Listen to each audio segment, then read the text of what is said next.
د افغانستان د ملي لوبډلې لوبغاړی میرویس اشراف د نورو لوبغاړو په مخ کلکه څپېړه دا چې میرویس اشراف څه کار وکړ په دغه ویډیو کې را سره هر څه وګورئ. ګرانو مینوالو السلام علیکم. 10 کلن میرویس اشراف د کندوز ولایت او په ملي لوبډلې کې ډیر ځلیدلی لوبغاړی دی. هغه خیلاس فاست میډیم توپ اچونکی او توپ وهونکی دی.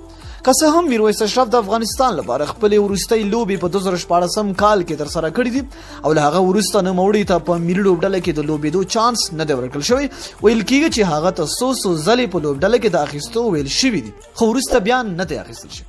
د آیرلینډ پر وړاندې افغانستان کرکټ بورډ په روانه میاشت کې لوبډله اعلان کړه چې شاپور زدران او سمیع الله شینواري پکې څه وخت وروسته واخیستل شو خو میرویس اشراف ته بیا هم په لوبډله کې ځای ور نه کړل شو.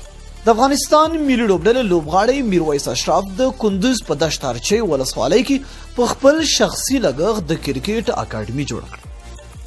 د کرکټ دغه اکاډمۍ چې کارونه یې پیل شوي دي او ویل کېږي چې په راتلونکو څو میاشتو کې به بشپړ شي چې له هغه وروسته به د دغه ولسوالۍ ځوانان وکولی شي کرکټ پکې زده او ترسره کړي. همداراز ویل کېږي چې میرویس اشراف د کندوز په چاردرې ولسوالۍ کې هم د اکاډمي جوړولو ژمنه کړې ده چې د یادو ولسوالیو ځوانان په دغه ولسوالیو کې د کرکټ اکاډمي په جوړولو ډیر خوښ دي.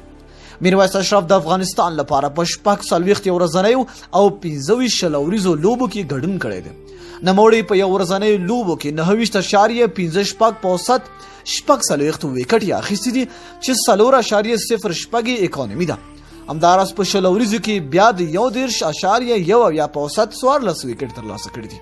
په ورځنیو لوبو کې د هغه خطو بچونه د 15 منډو په بدل کې 4 لوبغاړي سوځول او شلوریزو لوبو کې بیا د 6 منډو په بدل کې 2 لوبغاړي سوځول دي.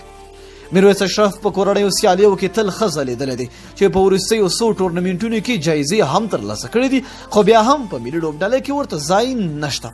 نو دوستانو تاسو د میرویس اشراف دغه کار څنګه ارزوئ؟ لاندې په کمنټ کې خپل نظر موږ سره شریک کړئ. تر بیا بلې ویډیو د الله په امان په دعاګانو کې مې یاد ساتئ.